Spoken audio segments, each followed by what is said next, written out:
दादा शिवतारेंच्या बंडखोरीत काही फटका बसेल बारामतीमध्ये? मला अजून काही त्याच्याबद्दल माहिती नाही. मी तुमच्या चॅनललाच बघितलं की एकनाथराव शिंदेंनी त्याच्या संदर्भामध्ये त्यांना काही आव्हान केलेलं आहे. आता ऐकायचं नाही ऐकायचं वरिष्ठांचं त्यांच्या नेतृत्वाचा हा ज्याचा त्याचा प्रश्न आहे. आम्हाला वातावरण खराब करायचं नाही. आम्ही आरेला कार्यक्रम करू शकतो, पण मला महायुतीमधलं वातावरण खराब न करता निवडणुकीला सामोरं जायचं आहे. कारण मी काही स्टेटमेंट केलं की त्याचा फार वेगळा विपर्यास केला जातो. आम्हाला कायदा सुव्यवस्था व्यवस्थित ठेवून ह्या निवडणुका पार पाडायच्यात. वातावरण एक चांगलं त्या ठिकाणी ठेवायचं हा माझा प्रयत्न आहे. दादा खरं तर जवळचे सहकारी निवडणुकीच्या काळामध्ये बजरंग सोनवणे यांनी आज पवार साहेबांची भेट घेतली. अहो कोणी कोणाची भेट घ्यावी हा ज्याचा त्याचा प्रश्न आहे ना. त्या संदर्भामध्ये कोणी कोणाला बांधून ठेवू शकत नाही. ज्याला ज्याचे विचार पटतील तो त्याच्या पद्धतीनं भेटी घेऊ शकतो. आम्ही जे आमच्याबरोबर येतील त्यांना बरोबर घेऊन आम्ही जाऊ.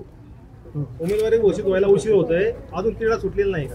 कुठल्या 80% जागा 48 पैकी संपूर्णपणे त्याच्याबद्दलचा निर्णय झालेला आहे. 20% जागा त्याच्याबद्दल पेंडिंगला राहिलेल्या आहेत. त्याच्याकरता एकदा आम्हाला बसावं लागेल. ते बसण्याचं काम आम्ही सगळेजण मिळून करू. मला त्याच्याबद्दल काहीच माहित नाही. तुम्हालाही बारामतीत लढायचं असेल तर आपण पण लढू शकता. शेवटी प्रत्येकाला लढण्याचा अधिकार आहे. कुणी लढावं संविधानाने आपल्याला दिलेलं आहे, बाबासाहेब आंबेडकरांच्या घटनेने आपल्याला दिलेला आहे आणि तो ज्याचा त्याचा अधिकार आहे. आम्हाला त्याच्याबद्दल लोकशाही आहे, लोकशाहीमध्ये चालतं. दादा जवळचे सहकारी निवडणुकीच्या काळात नाराजी व्यक्त करतात, मग बाकी दिवस ह्या नाराजी का पुढे येत नाही निवडणुकी? मला त्याबद्दल ही काही गावकीची आणि भावकीची निवडणूक नाही बाबांनो. ही देशाच्या 140 कोटी जनतेचं भवितव्य ठरवणारी निवडणूक आहे.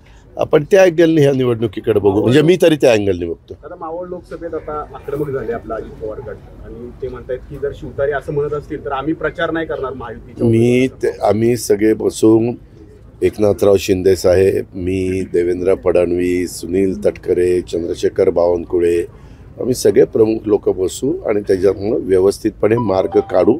मार्ग काढत असताना जे प्रतिसाद देतील त्यांना बरोबर घेऊन जाऊ.